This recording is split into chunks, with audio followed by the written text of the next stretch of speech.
El tribunal estaba tan silencioso que se podía oír el zumbido del aire acondicionado. Ricardo Solís, el magnate inmobiliario de Madrid, se reclinaba en su silla, de hecho, riéndose. Miró a su esposa, Elena, sentada sola en la mesa de la demandante. Ni abogado, ni asistentes. Solo una mujer temblorosa con un cardigan de segunda mano, sosteniendo un único sobre Manila. Ricardo le susurró a su abogado de élite: «Mira esto. Va a rogar por un acuerdo». Pero la risa murió al instante cuando el juez Fernando Valdés abrió el sobre. El rostro del juez palideció. Miró por encima de sus gafas, fijó la mirada en Ricardo y preguntó: «Señor Solís, ¿sabe usted de quién es el nombre que figura realmente en la escritura de la finca de Shellhurst?» Ese fue el momento en que Ricardo se dio cuenta. El juego había terminado. El magnate y el error fatal Ricardo Solís no entraba en una sala. Era dueño de ella. Con su 1,91 m traje italiano hecho a medida, se miró en los ventanales de su oficina, en el piso 40 del edificio Solís Dinámica. Debajo, la ciudad de Madrid parecía una placa de circuito gris y brillante moviéndose a su merced. «Ricardo, la junta te espera», una voz suave ronroneó desde el intercomunicador. Era Jessica Torres, su directora financiera y, durante los últimos 18 meses, la mujer que calentaba su cama mientras su esposa, Elena, acumulaba polvo en casa. «Diles que voy, Jessica, y asegúrate de que los documentos de la fusión del distrito de almacenes estén arriba. Quiero aplastar a los representantes del sindicato antes del almuerzo». Ricardo sonrió. La vida era fácil cuando no tenías conciencia. Tenía 45 años, era más rico que Dios, y estaba a punto de cerrar un trato que ocultaría 30 millones de euros en una cuenta offshore en las Islas Caimán, activos que su esposa nunca sabría que existían. Elena, pensar en ella, le hacía poner los ojos en blanco. Cuando se conocieron 15 años atrás, era una bibliotecaria tímida y bonita llamada Elena Márquez. Era dulce, modesta, y lo miraba como a un superhéroe. A él le gustó eso. Él quería una fan, no una socia. Pero con los años, lo dulce se había vuelto aburrido. Usaba zapatos cómodos. Hacía voluntariado en el refugio de animales. Cocinaba estofado de ternera los martes. No tenía ni idea de que Ricardo la había superado en el momento en que su patrimonio neto alcanzó las 7 cifras. Entró en la sala de juntas. El aire olía a café caro y miedo. «Caballeros», anunció Ricardo, tomando asiento a la cabecera de la mesa de caoba. «Vamos a hacer dinero». Arturo Robles, abogado personal y solucionador de problemas de Ricardo, se inclinó. Arturo era un tiburón en traje humano, calvo, de nariz afilada y absolutamente despiadado. «Ricardo, antes de empezar, ¿recibiste el correo certificado en casa esta mañana?» Ricardo agitó una mano con desdén. Probablemente otra invitación a una gala de caridad para Elena. Le encanta malgastar mi dinero en salvar perros de 3 patas. «Era del juzgado, Ricardo», dijo Arturo, con voz baja. «Relaciones domésticas. Elena solicitó el divorcio». La sala se quedó en silencio. Ricardo miró a Arturo por un segundo, y luego una carcajada fuerte y áspera brotó de su pecho. Los miembros de la junta se miraron, confundidos, antes de reír nerviosamente junto con el jefe. ¿Divorcio? Ricardo se secó una lágrima de alegría. ¿Elena? ¿Mi Elena? Ella ni siquiera puede devolver una batidora a El Corte Inglés sin tener un ataque de ansiedad. ¿Quién la representa? ¿Es Martínez? ¿Gómez? Arturo dudó, revisando su tableta. Esa es la cuestión, Ricardo. El expediente dice, Proce. Se representa a sí misma. Ricardo golpeó la mano sobre la mesa, sonriendo. Se representa a sí misma. Oh, esto es genial. Esto es hermoso. Cree que puede ir a un tribunal superior contra nosotros. Ni siquiera sabe cómo llenar una declaración jurada financiera. Podría ser una estrategia, dijo Jessica desde el otro extremo de la mesa, entrecerrando los ojos. Ella era más inteligente de lo que Ricardo le daba crédito, y a diferencia de él, no subestimaba a la gente.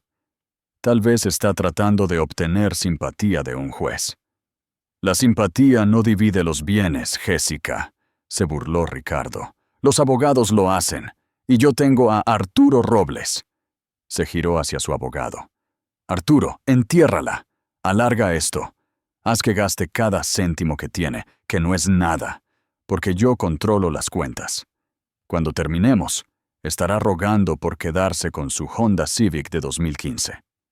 Ricardo se puso de pie, abotonándose la chaqueta. El miedo había desaparecido, reemplazado por la emoción de la caza. Le encantaba aplastar a los competidores en los negocios. Aplastar a su esposa en la corte sería solo un ejercicio de calentamiento. Volvamos a la fusión, dijo Ricardo. Tengo una esposa que arruinar más tarde. ¿Crees que Ricardo actuó con exceso de confianza?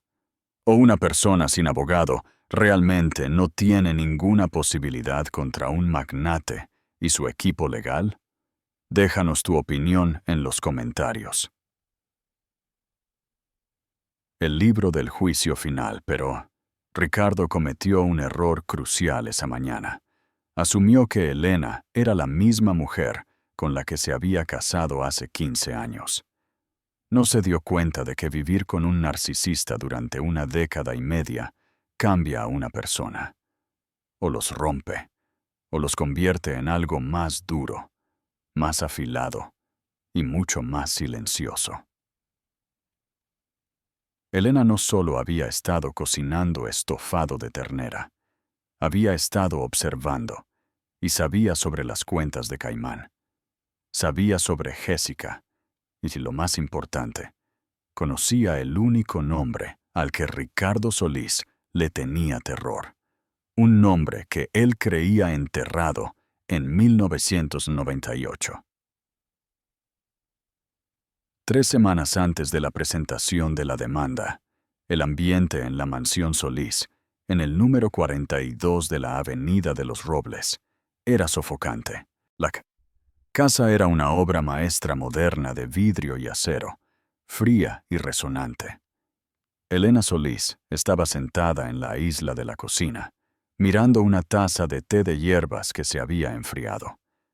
A sus 40 años, seguía siendo hermosa, aunque lo ocultaba bajo suéteres holgados, y se recogía el cabello castaño en un moño estricto. Miró el reloj. 8:15 p.m. Ricardo no estaba en casa. No volvería.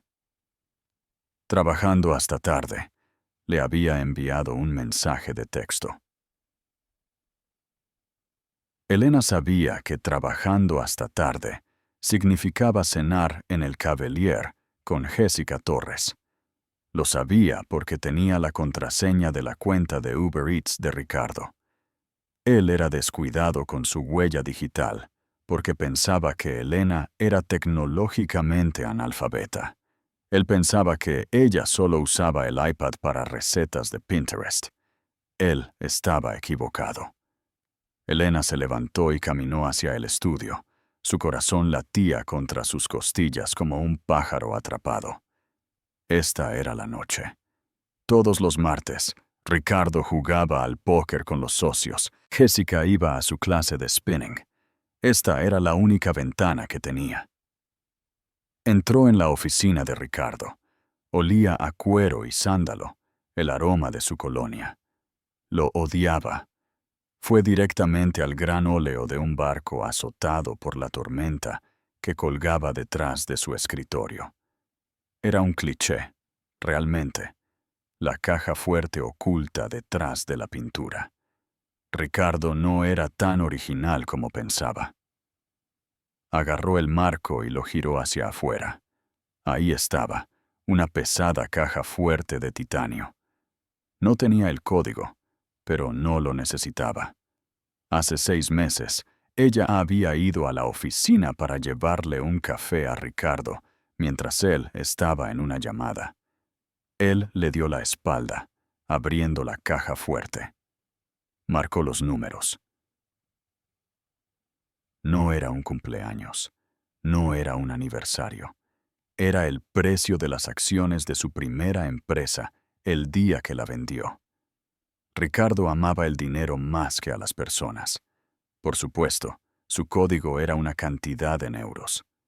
Los dedos de Elena temblaron mientras marcaba el teclado. Bip, bip, bip, bip, bip, bip, bip, bip. Una luz verde parpadeó. El golpe mecánico del cerrojo, al desbloquearse, sonó como un disparo en la casa silenciosa. Abrió la pesada puerta. Dentro había fajos de billetes, algunos relojes y un pasaporte. Elena ignoró el dinero en efectivo. Buscó la carpeta de cuero negro en la parte de atrás. Este era el libro del juicio final. Ricardo se había jactado de él una vez cuando estaba borracho de whisky. Si Hacienda alguna vez viene a por mí, Elena, este libro es mi póliza de seguro, pero nunca lo encontrarán. Abrió la carpeta. Estaba llena de documentos de constitución de empresas fantasma. Obsidiana Holdings, Agua Azul SL Fideicomiso Titán. Pasó las páginas frenéticamente. Necesitaba pruebas de la transferencia de Caimán. Si se divorciaba de él sin pruebas, el tribunal solo dividiría los activos conocidos. Ricardo se quedaría con los millones que había desviado, y a ella le quedaría una miseria. Su dedo siguió un libro mayor. Transferencia. 4.5 millones de euros. Beneficiaria. Jessica Torres. A Elena le dio una punzada de náuseas. Le estaba dando sus bienes conyugales a su amante. Siguió ojeando. Entonces se detuvo. Su respiración se aceleró. Había una escritura. Una escritura para un desarrollo inmobiliario comercial masivo en el centro de Madrid. El proyecto Skyline. Era la joya de la corona de Ricardo, valorado en casi 100 millones de euros. Pero Ricardo lo había estructurado extrañamente para evitar impuestos. Había puesto la propiedad del terreno en un fideicomiso ciego llamado Fideicomiso Fénix. Elena leyó la letra pequeña del documento del fideicomiso. Sus ojos se abrieron. Lo leyó de nuevo. Ricardo había sido perezoso. Había usado una vieja plantilla legal de cuando se casaron por primera vez, cuando intentaba impresionar al padre de ella, un hombre severo que no confiaba en Ricardo. Para apaciguar a su suegro en aquel entonces, Ricardo había enumerado el beneficiario principal del fideicomiso, no como él mismo, sino como el heredero biológico de la línea familiar Márquez. Nunca lo había actualizado. Él pensó que controlaba el fideicomiso porque era el fiduciario, pero la propiedad, la equidad, pertenecía al beneficiario. Y luego, pegado a la parte posterior de la escritura, había una nota escrita a mano en un post-it amarillo con la letra de Ricardo. Esconde el activo aquí. El juez Valdés nunca revisa el beneficiario en los fideicomisos ciegos. Me debe un favor. Elena sacó su teléfono. No tomó una foto.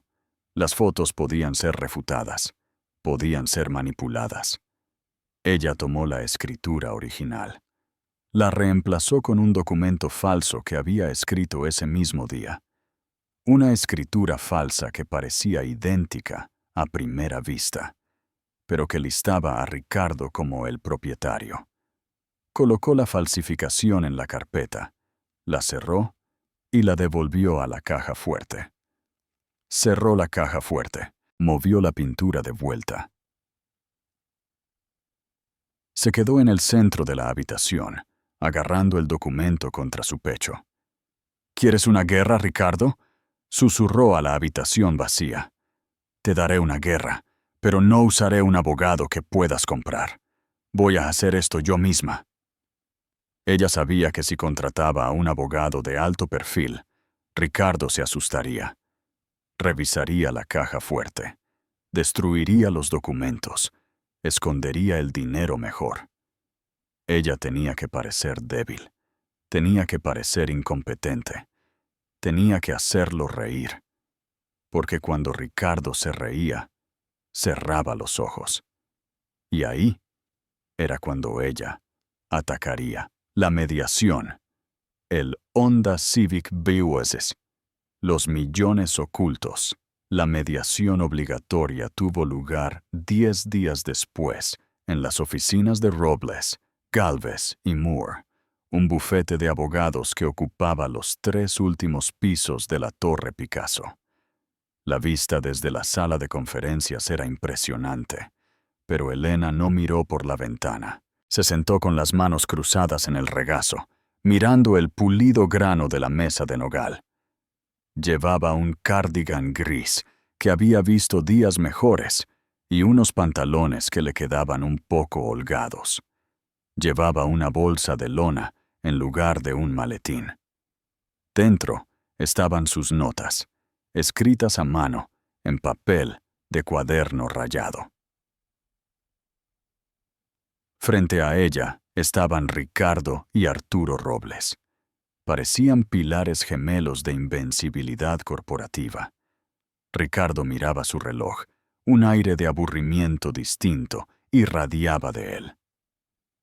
La mediadora, una mujer severa llamada Elvira Pérez, que había visto 1000 divorcios y perdido su fe en el amor en algún momento alrededor de 1995, se aclaró la garganta. «Señor Solís, señora Solís», comenzó Elvira, ajustándose las gafas. «El propósito de esta reunión es llegar a un acuerdo amistoso antes de que carguemos el sistema judicial. El abogado del señor Solís ha preparado una propuesta». Señor Robles, Arturo Robles, deslizó una carpeta de cuero elegante a través de la mesa hacia Elena. Se movió suavemente, como un tiburón deslizándose por el agua. «Elena», dijo Arturo, con una falsa simpatía. «Ricardo quiere ser generoso. Sabe que no has trabajado en, una década y media. El mercado laboral es duro. Así que aquí está la oferta». Elena abrió la carpeta. Los números eran insultantes. Concepto oferta pensión alimenticia mensual al mes durante 3 años. División de bienes. Elena se queda con el Honda Civic 2015. Ricardo retiene la finca, vehículos y carteras de acciones. Pago único 50,000 para 50,000. Eso era menos de lo que Ricardo gastaba anualmente en las cuotas de su club de campo. Ni siquiera cubriría el alquiler en Madrid durante 2 años. Esto no parece correcto. La voz de Elena tembló.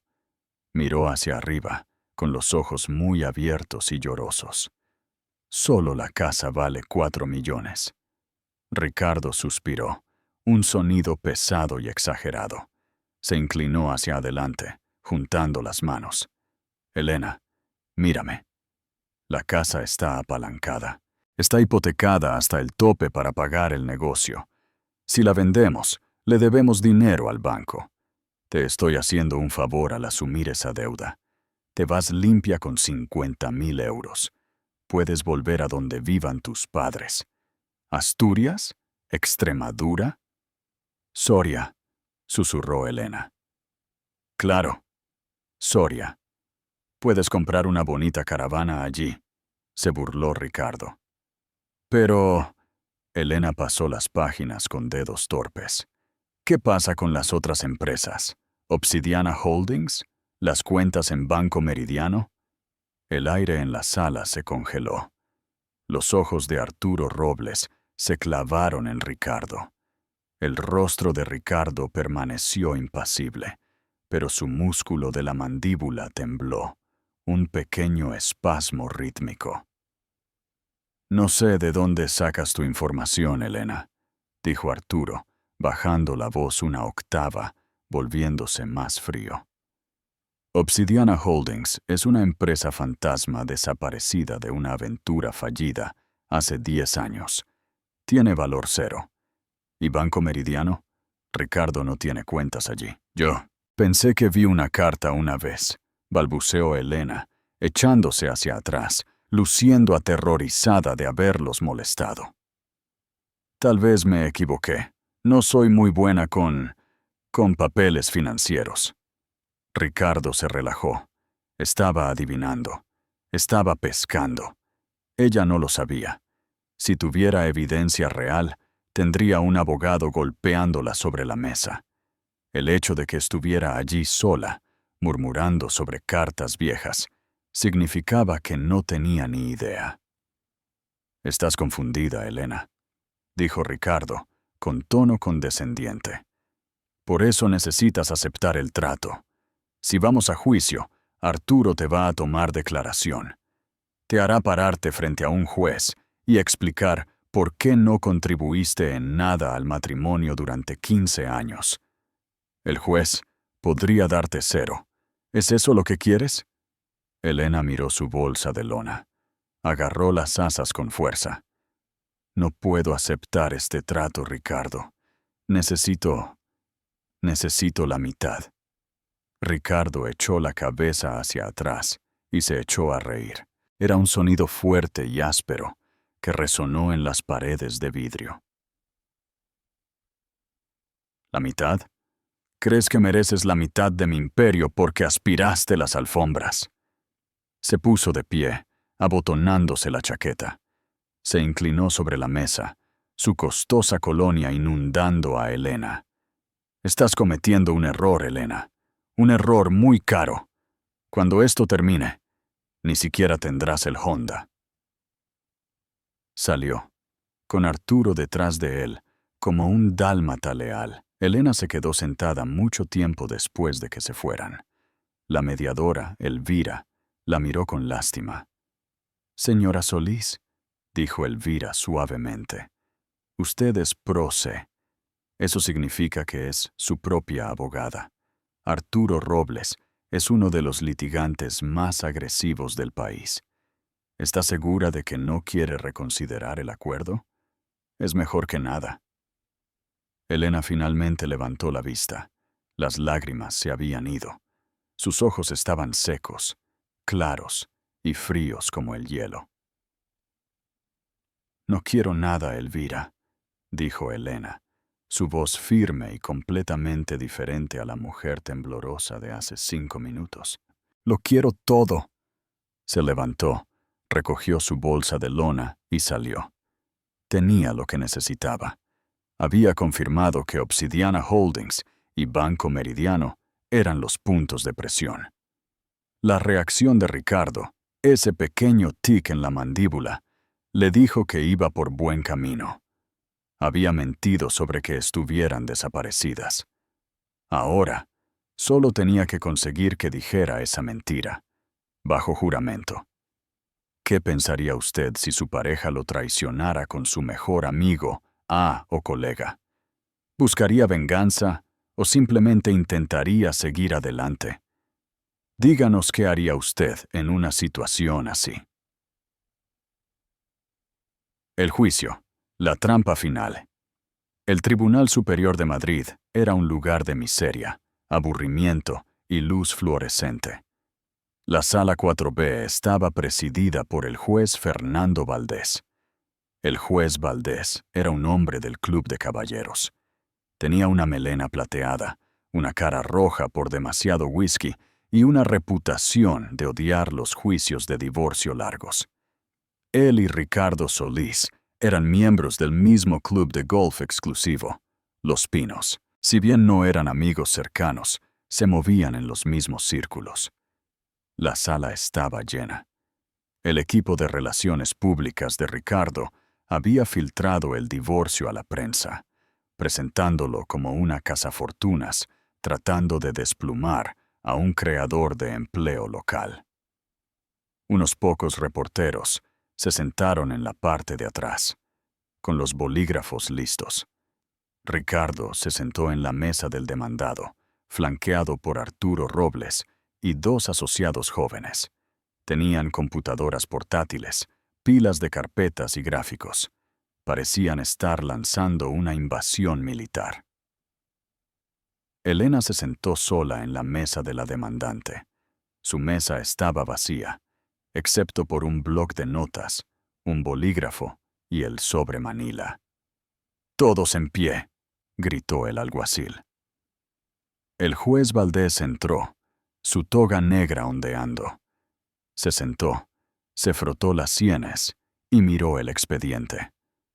«Solís contra Solís», refunfuñó el juez. «Veo que la demandante se representa a sí misma. Señora Solís, le advierto ahora.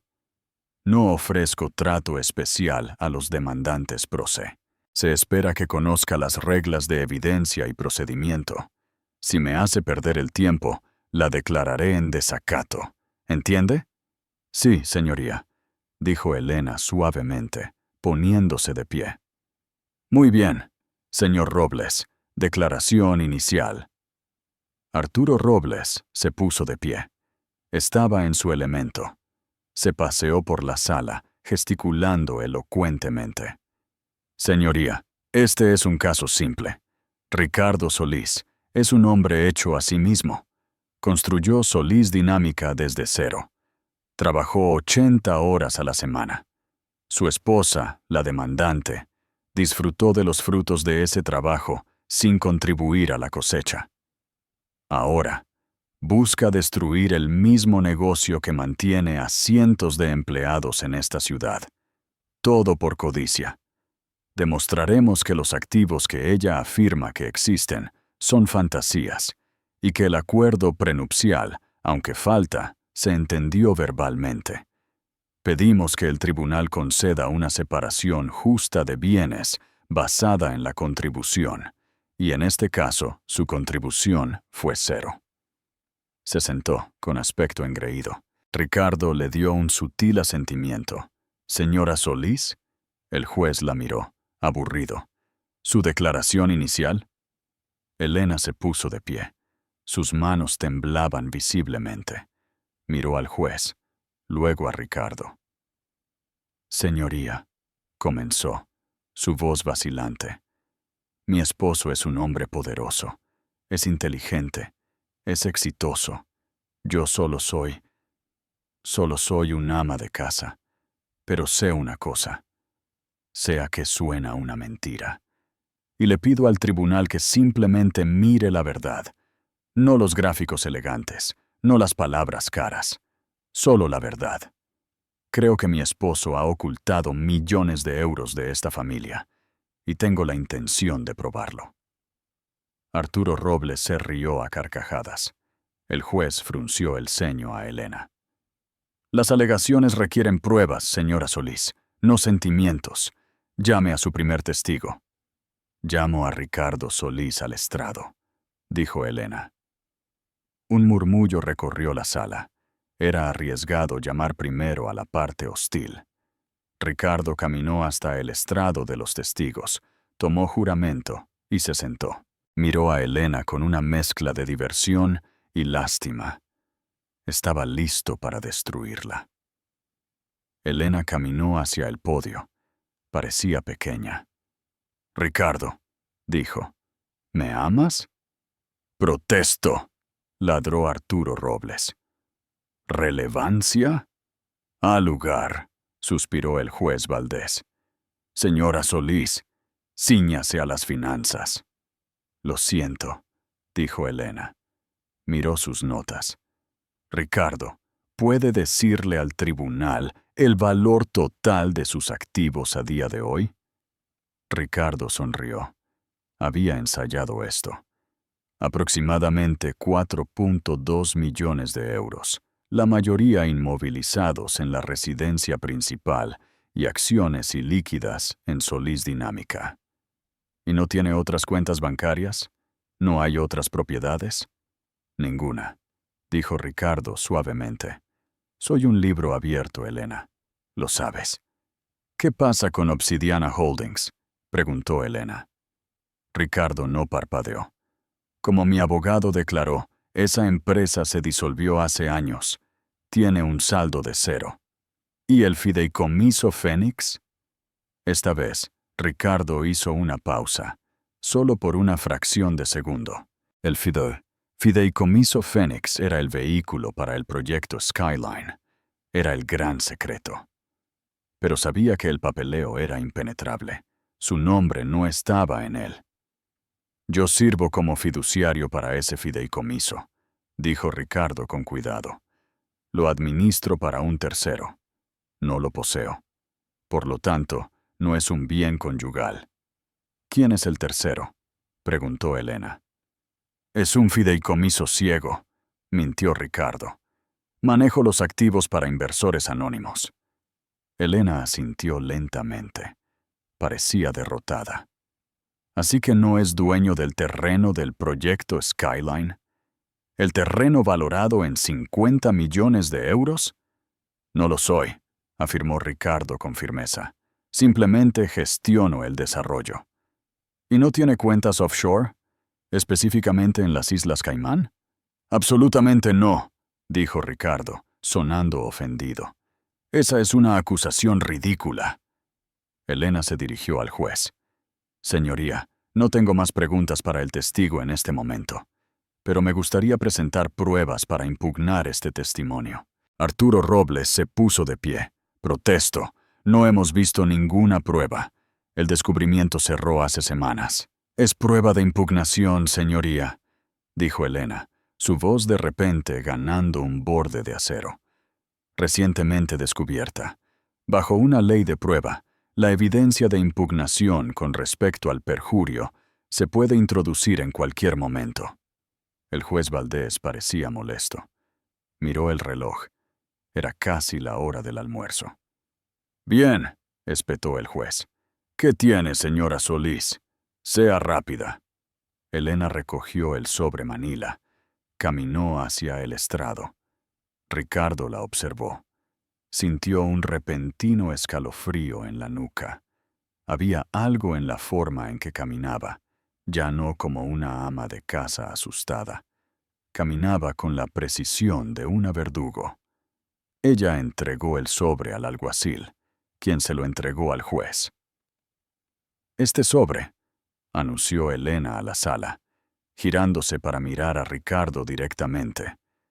Contiene la escritura original de la propiedad del proyecto Skyline, en poder del fideicomiso Fénix. También contiene el libro mayor de la caja fuerte en nuestro hogar, la caja fuerte de la que Ricardo cree que no sé la combinación. El rostro de Ricardo se puso blanco. Empezó a levantarse. Eso es... Siéntese, señor Solís, ladró el juez Valdés. El juez abrió el sobre. Sacó la escritura. Se ajustó las gafas. La sala se quedó en silencio. La mente de Ricardo se aceleraba. No importa, pensó. El beneficiario del fideicomiso Fénix es una empresa fantasma. Ella no puede probar que soy yo. Estoy a salvo. El juez Valdés leyó el documento. Sus cejas se levantaron. Entrecerró los ojos. Lo leyó de nuevo. Entonces el juez levantó la vista. No estaba mirando a Elena. Estaba mirando a Ricardo con una expresión de absoluta conmoción y confusión. Señor Solís, dijo el juez, su voz tranquila pero resonando en la sala silenciosa. ¿Es usted consciente de la designación del beneficiario en este instrumento fiduciario? Es una sociedad de cartera, señoría, balbuceó Ricardo, el sudor brotando en su frente. No, dijo el juez Valdés. No es una sociedad de cartera. El juez giró el documento para que la corte pudiera verlo. Señaló la línea en la parte inferior, la que Ricardo no había revisado en 15 años. El beneficiario del fideicomiso Fénix, y por extensión, el propietario de la propiedad del proyecto Skyline de 50 millones de euros, figura como el primogénito de Elena Márquez. Ricardo se congeló. La sangre se drenó de su rostro tan rápido que casi se desmaya. Lo recordó ahora. Hace 15 años había estado tratando de impresionar al padre de Elena. Lo había escrito así para demostrar que era un hombre de familia, con la intención de cambiarlo la semana después de la boda. Se había olvidado. Nunca lo había cambiado. Y Elena y él no tenían hijos. Espera, susurró Ricardo, con la voz quebrada. Nosotros no tenemos hijos. Entonces el fideicomiso es inválido. Revierte al fiduciario, revierte a mí. Ricardo sonrió nerviosamente. Ves, es una tecnicalidad. No hay primogénito. Elena se quedó en medio de la sala. Se alisó el cardigan, miró a Ricardo y por primera vez en años sonrió. Una sonrisa real, genuina y aterradora. En realidad, señoría, dijo Elena, su mano descansando sobre su estómago. Eso no es del todo cierto. Hijo secreto y la caída del silencio en la sala 4B ya no era solo tranquilo. Era pesado, sofocante, como el aire antes de que un tornado toque tierra. Ricardo Solís estaba agarrando la barandilla del estrado de los testigos con tanta fuerza que sus nudillos estaban blancos. ¿Qué dijiste?, silbó, abandonando toda pretensión de decoro en la sala. Elena no lo miró. Miró hacia la galería, hacia la última fila, donde un joven con una sudadera con capucha había estado sentado en silencio desde que comenzó el juicio. Tenía la cabeza gacha, desplazándose por su teléfono, con el aspecto de un estudiante de derecho aburrido o un vagabundo aleatorio escapando de la lluvia. Dije, repitió Elena, su voz ganando fuerza con cada sílaba, que la condición del beneficiario se ha cumplido. Hay un primogénito de la línea Márquez. Ella hizo un gesto hacia la parte de atrás de la sala. Daniel, por favor, levántate. El joven de la última fila se puso de pie. Se bajó la capucha.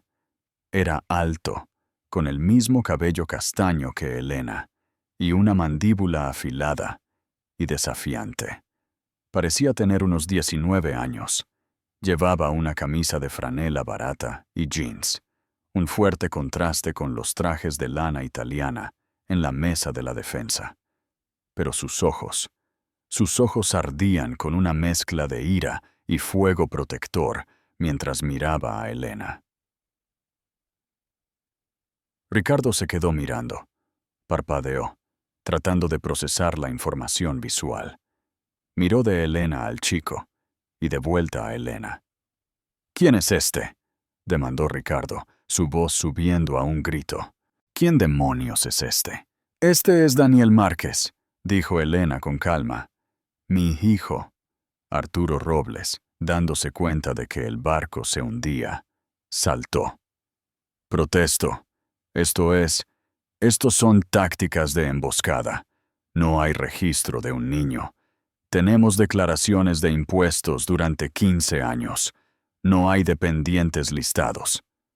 No lo incluí, dijo Elena, volviéndose hacia el juez. Porque Ricardo me dijo en nuestra segunda cita que despreciaba a los niños. Dijo que eran parásitos. Dijo que nunca se casaría con una mujer que viniera con equipaje. Así que tomé una decisión. Las lágrimas finalmente se derramaron por las mejillas de Elena, pero no eran lágrimas de debilidad. Eran lágrimas de culpa antigua y resuelta. Tenía 21 años cuando tuve a Daniel. Era joven, estaba asustada y sin dinero. Cuando conocí a Ricardo, vi una salida. Vi una vida de seguridad. Así que dejé a Daniel con mi hermana en Soria. Enviaba dinero todos los meses. Dinero en efectivo que robaba del presupuesto de la compra. Dinero en efectivo que robaba de tu cartera, Ricardo. Lo visitaba con el pretexto de visitar a mi tía enferma. Viví una mentira durante 15 años para mantener a mi hijo a salvo de tu juicio y para mantenerme en tu mundo. Fue el mayor pecado de mi vida. Pero hoy lo corrijo. Señaló con un dedo tembloroso la escritura en el escritorio del juez. Escribiste ese fideicomiso para engañar a mi padre, Ricardo. Pensaste que eras muy inteligente, usando una plantilla genérica. El primogénito de Elena Márquez. No especificaste nacido dentro del matrimonio. No especificaste legítimo. Simplemente escribiste hijo. Daniel es mi hijo. Es el beneficiario. El proyecto Skyline le pertenece a él. Ricardo parecía estar sufriendo un derrame cerebral. Las venas de su cuello se abultaron. Las matemáticas lo golpeaban como un tren de carga. El proyecto Skyline valía 50 millones. Si el fideicomiso era válido, él no poseía el terreno sobre el que se construyó su mayor desarrollo. Había estado construyendo un castillo en el césped de un adolescente. ¡Esto es fraude!, gritó Ricardo, señalando al chico. Está contratando actores. Ese niño no es de ella. Quiero una prueba de ADN. Quiero una prueba de paternidad. El joven, Daniel, habló por primera vez. Su voz era profunda, áspera, y resonó en la sala. No necesito una prueba para saber quién es mi madre, dijo Daniel, pasando la barrera y acercándose a la mesa de la demandante. Se paró junto a Elena, alzándose sobre ella, poniendo una mano protectora en su hombro. Pero estoy feliz de darte una muestra de ADN, señor Solís. También estoy feliz de aceptar los cheques de alquiler que me debes por los últimos 10 años de usar mi tierra. El tribunal estalló. Los reporteros escribían frenéticamente en sus teléfonos. Los dedos del taquígrafo volaban. El juez Valdés golpeó su mazo, pero no había fuerza detrás de él. Estaba mirando los documentos frente a él, con el rostro pálido. Estaba mirando la nota adhesiva pegada a la parte posterior de la escritura. La nota que Elena había mencionado antes, pero que aún no había leído en voz alta. La nota que lo implicaba a él. El caos en la sala se convirtió en un zumbido tenso y vibrante, mientras el juez Valdés levantaba la mano. «Orden», dijo Valdés. Su voz era peligrosamente baja. «Todo el mundo se sienta. Ahora». Ricardo se desplomó en su silla, respirando pesadamente. Arturo Robles le susurraba furiosamente al oído, probablemente diciéndole que se callara. Pero Ricardo parecía maníaco. Era un hombre que nunca había perdido y no sabía cómo procesar la sensación de que el suelo se desmoronaba bajo él. El juez Valdés despegó lentamente la nota adhesiva amarilla de la parte posterior de la escritura. La sostuvo a la luz. «Señora Solís», dijo el juez, con los ojos duros detrás de sus gafas. ¿Es usted consciente de lo que está escrito en esta nota adjunta a la escritura? Sí, señoría, dijo Elena. Estaba agarrando la mano de Daniel con fuerza. Reconozco la letra de mi esposo. Léalo para el registro, señoría, gritó Ricardo, pensando que vio una oportunidad. Léalo. Probablemente pruebe que ella lo robó. El juez Valdés miró a Ricardo con una mirada que podría haber congelado el magma. Era un hombre orgulloso, un hombre que valoraba su reputación por encima de todo, y Ricardo Solís, en su arrogancia, había amenazado esa reputación. «Oh, lo leeré, señor Solís», dijo el juez. Se ajustó las gafas y leyó la nota garabateada en voz alta, su voz resonando en las paredes de caoba.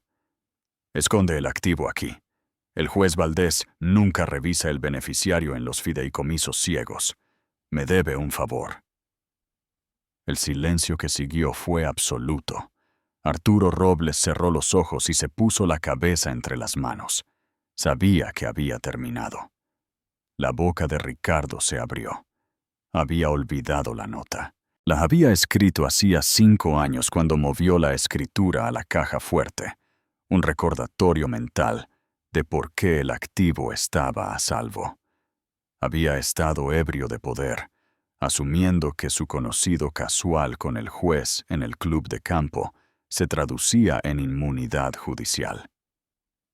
El rostro del juez Valdés se puso de un tono carmesí profundo y aterrador. «Señor Solís», comenzó el juez, con la voz temblando por la rabia reprimida, «¿implica usted, por escrito, que este tribunal es corrupto? ¿Implica usted que yo, un juez superior, estoy en su bolsillo? No, no, señoría», se levantó Ricardo, con las manos temblando. «Fue una figura retórica. Quise decir que somos amigos, del club». «No somos amigos», rugió Valdés, golpeando la mano sobre el estrado. «Soy un servidor de la ley, y usted es un litigante que aparentemente cree que puede comprar justicia». El juez miró al alguacil. «Alguacil, asegure las puertas de la sala. Nadie se va». Valdés volvió a mirar a la mesa de la defensa. «Señor Robles, su cliente acaba de admitir haber ocultado activos en un fideicomiso ciego para defraudar a su esposa y ha implicado a este tribunal en su plan. Esto desencadena una auditoría forense inmediata de todas las propiedades de Solís Dinámica». «Señoría, por favor», suplicó Arturo Robles, poniéndose de pie. «Mi cliente está bajo un estrés extremo. Es un aviso, es de oídas, no está fechado. Está adjunto a una escritura certificada», espetó Valdés. «Y ahora me veo obligado a recusarme de este caso para evitar la apariencia de incorrección. Pero antes de hacerlo, estoy emitiendo una orden de congelación temporal. Todos los activos en poder de Ricardo Solís, Solís Dinámica y el fideicomiso Fénix quedan congelados con efecto inmediato. No se mueve dinero, no se accede a las cuentas, ni un céntimo». «No puede hacer eso», chilló Ricardo. «Tengo la nómina el viernes. Tengo la fusión». «Debería haber pensado en eso antes de decidir que le debía un favor», dijo Valdés con frialdad. «Además, con respecto al fideicomiso Fénix, basándose en el lenguaje simple del documento, el beneficiario es claro. Pendiente de la confirmación de ADN, la propiedad beneficiaria de la propiedad Skyline reside en Daniel Márquez». Valdés miró a Elena. Su expresión se suavizó solo una fracción. Respetaba una buena trampa, incluso si él había sido el cebo. «Señora Solís, usted ha jugado bien sus cartas, pero este tribunal no puede continuar conmigo en el estrado. Estoy declarando un juicio nulo. Se asignará un nuevo juez para la división de bienes». Sin embargo, hizo una pausa, mirando el pánico en los ojos de Ricardo. «Estoy enviando la transcripción de la audiencia de hoy, junto con esta nota adhesiva, a la oficina del fiscal del distrito. Hay preguntas de evasión de impuestos, fraude y perjurio aquí que van más allá del tribunal de divorcios». El mazo cayó con el sonido de un disparo. «Se levanta la sesión». Ricardo se quedó congelado. La orden de congelación significaba que sus tarjetas de crédito no funcionarían. Sus cuentas corporativas estaban bloqueadas. La fusión que se suponía que debía firmar esa tarde estaba muerta. Miró al otro lado del pasillo. Elena estaba abrazando a su hijo. Parecían una fortaleza, impenetrables, irreales. Ricardo se abalanzó. Ocurrió a cámara lenta. Se encaramó sobre la mesa de la defensa, su rostro retorcido en una máscara de odio puro, extendiendo la mano hacia el cuello de Elena. «Me arruinaste. Tú inútil». Daniel se interpuso entre su madre. No golpeó a Ricardo. No tuvo que hacerlo. Los dos alguaciles estaban sobre Ricardo en un segundo. Derribaron al multimillonario al suelo. El sonido de su caro traje al rasgarse fue audible. «¡Quítense! ¿Saben quién soy?», gritó Ricardo, su rostro presionado contra la alfombra sucia del tribunal. Elena lo miró. Ya no parecía asustada. Parecía alguien mirando a un insecto luchar boca arriba. «Sí, Ricardo», dijo suavemente, lo suficientemente fuerte como para que solo él la escuchara. «Sabemos exactamente quién eres. Eres el hombre que se rió». Mientras los alguaciles arrastraban a Ricardo esposado, no por el divorcio, sino por agredir a un litigante en audiencia pública, Elena se giró hacia Arturo Robles. El abogado con aspecto de tiburón estaba empacando su maletín con velocidad frenética. Quería alejarse de Ricardo Solís lo más posible. «Señor Robles», dijo Elena. Arturo se congeló. «Señora Solís, yo no tenía conocimiento de los activos ocultos. Retiraré mi representación inmediatamente». «Estoy segura de que lo hará», dijo Elena con frialdad. «Pero dígame algo. ¿Sigue en pie la oferta de ruptura limpia? Porque creo que el precio acaba de subir». Arturo tragó saliva. Miró al chico furioso parado junto a ella y negó con la cabeza. «No hay oferta, Elena. Has ganado. Acabas de quitar el rey del tablero». El final con significado. Conclusión. La celda de detención en el Centro Penitenciario de Madrid olía a desinfectante industrial y cuerpos sin lavar. Era un olor que Ricardo Solís, un hombre acostumbrado al aroma del cuero añejo y los puros Davidoff, encontraba físicamente repulsivo. Se sentó en un frío banco de metal, todavía vestido con su traje italiano rasgado. La tela cara ahora estaba polvorienta y arrugada, una metáfora perfecta para su vida. Se le permitió una llamada telefónica. No llamó a Elena para suplicar. No llamó a Jessica en busca de consuelo. Llamó a Arturo Robles. La llamada fue directamente al buzón de voz. Ha llamado a las oficinas de Robles, Gálvez y Moore. Si llama con respecto al asunto Solís, dirija sus consultas a nuestro Departamento de Relaciones con los Medios. Arturo Robles ya no representa al señor Solís. Ricardo arrojó el auricular contra la pared. La orden de congelación que el juez Valdés había emitido era absoluta. No pudo acceder a su cuenta corriente personal para comprar una chocolatina en la máquina expendedora, y mucho menos pagar la fianza de 500,000 euros establecida por el juez nocturno por el cargo de agresión. Tuvo que llamar a su hermana en Asturias, una maestra de escuela con la que no había hablado en 5 años, para que pusiera su modesta casa como garantía. La humillación fue peor que las esposas. Mientras Ricardo respiraba el aire rancio de la cárcel, el mundo prístino de Solís Dinámica estaba siendo desmantelado por un ejército de contables forenses. Jessica Torres estaba en medio del caos. Agentes de policía desenchufaban ordenadores. Hombres serios con cajas vaciaban archivadores. Los destructores de papel estaban en silencio. Los federales habían cortado los cables de alimentación primero. «Señorita Torres», dijo una agente de rostro severo llamada Beatriz Cortés, acercándose a Jessica. Necesitamos acceso al servidor intermediario de Caimán. Las contraseñas que proporcionó son incorrectas. Jessica miró a la agente, luego a su propio reflejo en la ventana que se oscurecía.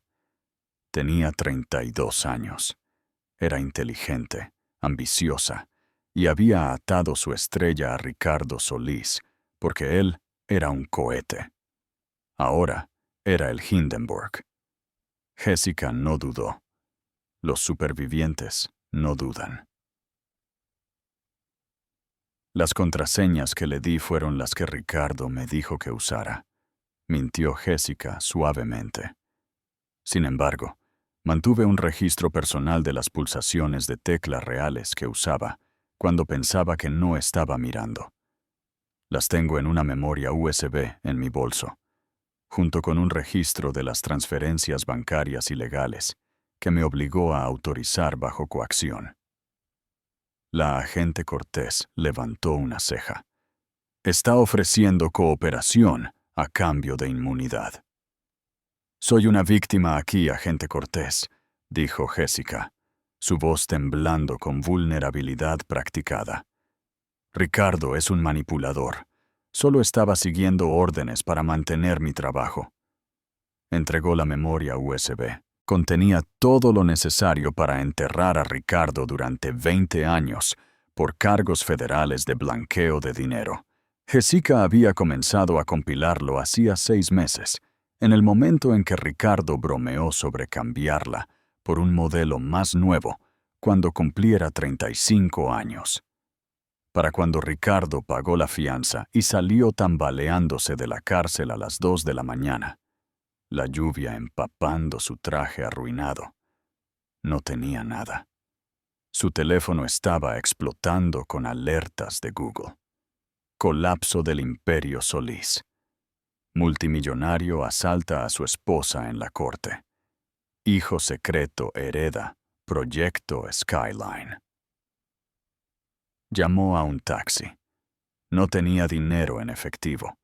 Tuvo que ofrecerle al conductor su Rolex solo para que lo llevara a la mansión de Avenida de los Robles. Cuando llegó, el código de la puerta no funcionó. Escaló la cerca, rasgando sus pantalones. Corrió hacia la puerta principal, metiendo su llave en la cerradura.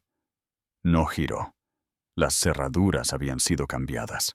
Un trozo de papel estaba pegado a la pesada puerta de roble. Era una orden de restricción, con efecto inmediato, que le prohibía acercarse a menos de 500 metros de la residencia conyugal o de Elena Solís. Ricardo se sentó bajo la lluvia, mirando la casa que había construido para intimidar al mundo. Estaba oscura, fría y completamente cerrada contra él. Se sentó en el escalón de la entrada e hizo lo único que le quedaba. Se llevó la cabeza a las manos y lloró. A kilómetros de distancia, en un restaurante abierto las 24 horas, Elena y Daniel estaban sentados uno frente al otro en una cabina de vinilo naranja. Un plato de patatas fritas sin tocar se sentaba entre ellos. Era incómodo. 15 años de separación pesaban en el aire. «Te pareces a tu abuelo», dijo Elena suavemente, revolviendo su café. Daniel no la miró. Estaba triturando una servilleta de papel. ¿Él también me odiaba? Porque yo no era legítimo. Él no te odiaba, Dani. Era anticuado, terco, como yo. Elena se acercó a la mesa, su mano flotando sobre la de él. «Lo siento muchísimo». Todos los días lo sentía. Pensé que te estaba protegiendo del mundo de Ricardo. Pensé que si aseguraba nuestro futuro, podría traerte a casa y compensarte. Daniel levantó la vista. Sus ojos estaban duros, pero la ira se estaba resquebrajando. Lo elegiste a él durante 15 años, mamá. Elegiste su dinero por encima de mí. No, dijo Elena con fiereza. Elegí la supervivencia. Y luego, cuando encontré esa escritura, elegí la venganza. Para los dos. Me quedé para asegurarme de que cuando me fuera, quemaría su mundo tan completamente que nunca más podría lastimar a nadie. Y lo hice por ti. El proyecto Skyline es tuyo. Es realmente tuyo. 50 millones de euros en capital. Nunca más tendrás que preocuparte por nada. Daniel miró a su madre. Vio el cardigan barato, las líneas cansadas alrededor de sus ojos, las manos temblorosas. Vio el precio que los últimos 15 años le habían pasado factura. No había estado viviendo en el lujo. Había estado viviendo en una zona de guerra. Lentamente extendió la mano y tomó una patata frita. Entonces, dijo Daniel, con voz áspera, 50 millones de pavos. ¿Significa esto que finalmente puedo conseguir un coche decente en lugar del Subaru de 2004 de la tía Marge? Elena se rió. Fue una risa real, libre y ligera, la primera en una década. Sonó como campanas de viento rompiendo el silencio. Sí, chico, sonrió. Las lágrimas se filtraron de sus ojos de nuevo. Creo que podemos conseguir un coche nuevo. Epílogo y llamada a la acción 6 meses después. El divorcio se finalizó en un tiempo récord, principalmente porque a Ricardo no le quedaba dinero para luchar. La auditoría forense había sido un baño de sangre. Hacienda, la Comisión Nacional del Mercado de Valores y la policía habían descendido sobre el cadáver de Solís Dinámica, como buitres. Ricardo estaba actualmente bajo arresto domiciliario en un deprimente apartamento de alquiler de un dormitorio cerca del aeropuerto, esperando el juicio por 12 cargos federales. Elena estaba sentada en la terraza de un ático con vistas a la bahía de Santander. No era una mansión. Era de buen gusto, moderno y lleno de luz. Llevaba una blusa de seda a medida y pantalones de lino, no más cardigans de segunda mano. Su cabello estaba cortado en un bob elegante y afilado. Es peor de lo que pensábamos, Elena, dijo Mark Sánchez, el contable forense principal, cerrando una carpeta gruesa. Ricardo no solo te estaba ocultando dinero, estaba ejecutando un esquema Ponzi para cubrir las pérdidas en el sector tecnológico. Los activos que recibiste, el efectivo líquido restante, las ganancias de la venta de la casa de Avenida de los Robles, eso es prácticamente todo lo que hay. ¿Qué pasa con Jessica Torres?, preguntó Elena en voz baja, sorbiendo un té helado. Mark dudó. Esa es la parte interesante. La señorita Torres llegó a un acuerdo por inmunidad. Proporcionó la evidencia que hundió a Ricardo. Pero en el proceso de auditar los libros, encontramos algo más. Durante los últimos 18 meses, Jessica había estado desviando unos 20,000 euros al mes a su propia cuenta privada. Estaba robándole mucho antes del colapso. Mark se inclinó. Lo extraño es que los protocolos de seguridad en esas cuentas específicas estaban deshabilitados, casi como si alguien con acceso maestro quisiera que ella tuviera éxito. Elena miró hacia la bahía, viendo un ferry cortar el agua azul.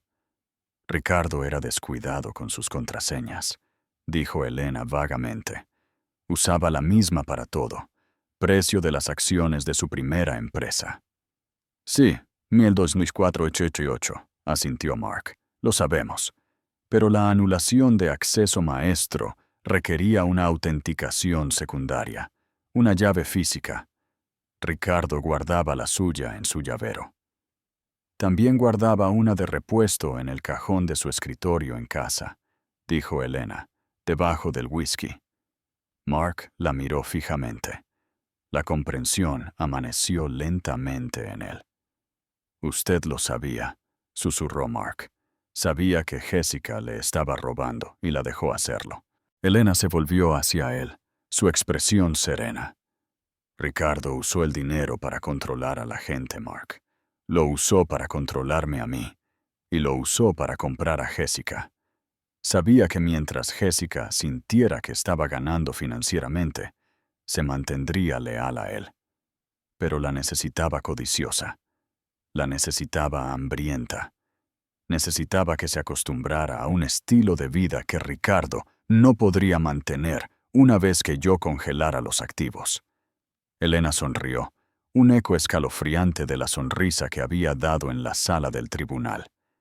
Sabía que cuando el dinero se detuviera, Jessica no se quedaría a su lado. Una amante así no se queda para las audiencias de bancarrota. Al dejarla robar un pequeño colchón, me aseguré de que cuando llegara el colapso, se sentiría lo suficientemente segura como para traicionarlo para proteger su nido. Yo no solo quería a Ricardo arruinado, lo quería solo. Quería que supiera que la mujer por la que me traicionó lo vendió por 20,000 euros al mes. Mark Sánchez miró a Elena con una mezcla de miedo y profundo respeto. Ella no solo había interpretado a la víctima, había diseñado todo el colapso de adentro hacia afuera. «Recuérdeme que nunca me ponga de su lado malo, señora Solís», dijo Mark secamente. «Es señora Márquez ahora», corrigió Elena. La puerta de vidrio de la terraza se abrió. Daniel salió. Parecía más sano, más feliz. Llevaba una camisa decente y planos arquitectónicos. «Oye, mamá», dijo Daniel. «Los arquitectos están listos para nosotros en el sitio de Skyline. Quieren discutir el diseño del vestíbulo. Estaba pensando que deberíamos desechar la idea de la estatua de oro de Ricardo y poner un espacio verde comunitario en su lugar». Elena se puso de pie, colocando una mano en el brazo de su hijo. Miró los planos, el futuro de un edificio de 50 millones de euros que pertenecía al chico que Ricardo había desechado. «Eso suena perfecto, Daniel», dijo Elena. «Vamos a construir algo real». Ricardo Solís estaba sentado en su lúgubre apartamento, el televisor parpadeando con las noticias de la noche.